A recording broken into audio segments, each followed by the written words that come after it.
बोलिए सच्चे दरबार की जय। दुर्गा सप्तशती का 8वां अध्याय, रक्त बीज का वध।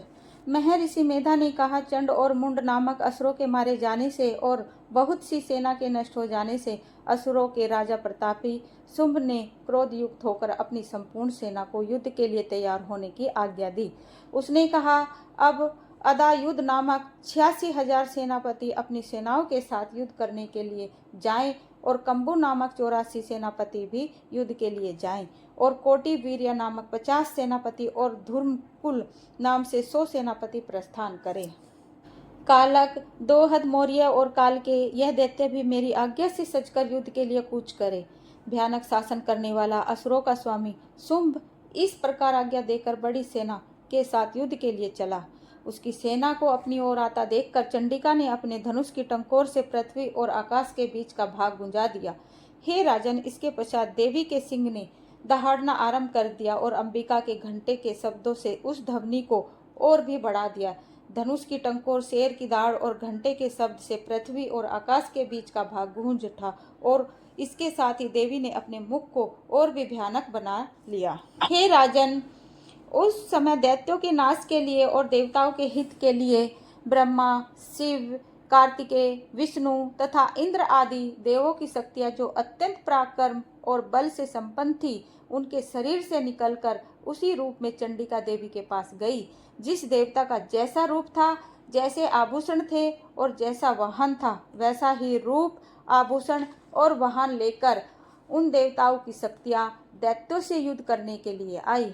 हंस युक्त विमान में बैठकर रुद्राक्ष की माला तथा कमंडलू धारण करके ब्रह्मा जी की शक्ति आई। वृष पर सवार होकर हाथ में त्रिशूल लेकर महानाग का कंकण पहनकर और चंद्रलेखा से भूषित होकर भगवान शंकर की शक्ति माहेश्वरी आई और मोर पर आरूढ़ होकर हाथ में शक्ति लिए दैत्यों से युद्ध करने के लिए कार्तिकेय जी की शक्ति आई।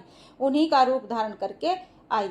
भगवान विष्णु की शक्ति गरुड़ पर सवार होकर शंख, चक्र, सांग, गदा, धनुष तथा खग हाथ में लिए हुए आई। श्री हरि की शक्ति वाराही वाराह का शरीर धारण करके आई और नरसिंह के समान शरीर धारण करके उनकी शक्ति नरसिंगी भी आई।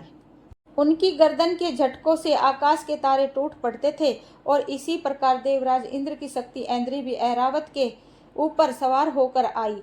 इसके पश्चात इन देव शक्तियों से घिरे हुए भगवान शंकर ने चंडिका से कहा, मेरी प्रसन्नता के लिए तुम शीघ्र ही इन असुरों को मारो। इसके पश्चात देवी के शरीर में से अत्यंत उग्र रूप वाली और सैकड़ों गीदड़ों के समान आवाज करने वाली चंडिका शक्ति प्रकट हुई।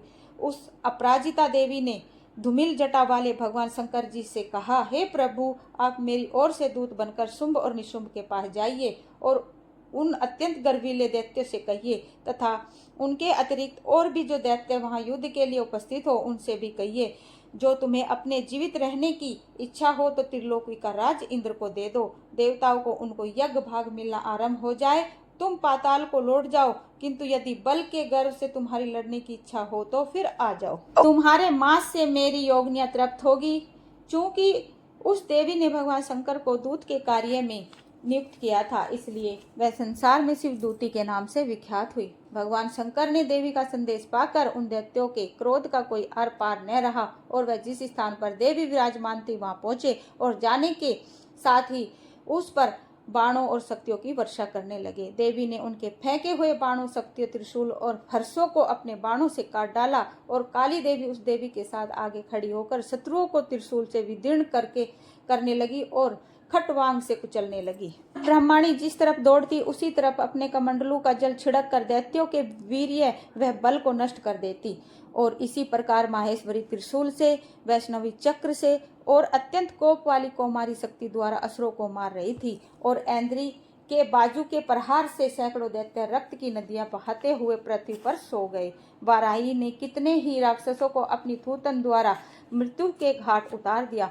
दाढ़ों के अग्रभाग से कितने ही राक्षसों को छाती को चीर डाला और चक्र की चोट से कितनों ही को विदीर्ण करके धरती पर डाल दिया। बड़े बड़े राक्षसों को नरसिंह की अपने नखों से विदीर्ण करके भक्षण कर रही थी और सिंहनाद से चारों दिशाओं को गुंजाती हुई रणभूमि में विचर रही थी। शिवदूती के प्रचंड अट्टहास से कितने ही दैत्य भयभीत होकर पृथ्वी पर गिर पड़े और उनके गिरते ही वह उनको भक्षण कर गई। इस तरह क्रोध से भरे हुए मातृगणों द्वारा नाना प्रकार के उपायों से बड़े बड़े असुरों को मरते हुए देखकर राक्षसी सेना भाग खड़ी हुई और उनको इस प्रकार भागता देखकर रक्तबीज नामक महापराक्रमी राक्षस क्रोध से भरकर युद्ध के लिए आगे बढ़ा।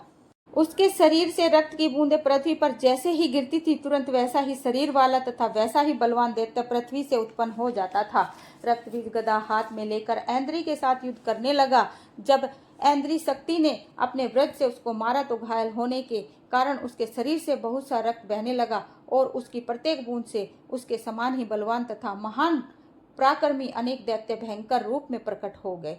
वह सब के सब दैत्य बीज के समान ही बलवान तेज वाले थे।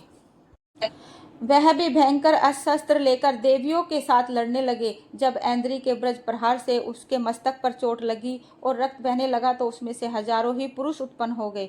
वैष्णवी ने चक्र से और ऐन्द्री ने गदा से रक्तबीज को चोट पहुंचाई और वैष्णवी के चक्र से घायल होने पर उसके शरीर से जो रक्त बहा उसमें हजारों महाअसुर उत्पन्न हुए, जिसके द्वारा यह संपूर्ण जगत व्याप्त हो गया। कुमारी ने शक्ति से, वाराई ने खड़ग से और माहेश्वरी ने त्रिशूल से उसको घायल किया। इस प्रकार क्रोध से भरकर उस महादैत्य ने सब मात्र शक्तियों पर पृथक पृथक गदा से प्रहार किया और माताओं ने शक्ति तथा शूल इत्यादि से उसको जो बार बार घायल किया, उससे सैकड़ों महादैत्य उत्पन्न हुए और इस प्रकार उस रक्तबीज के रुधिर से उत्पन्न हुए असुरों से संपूर्ण जगत व्याप्त हो गया, जिससे देवताओं को भय हुआ।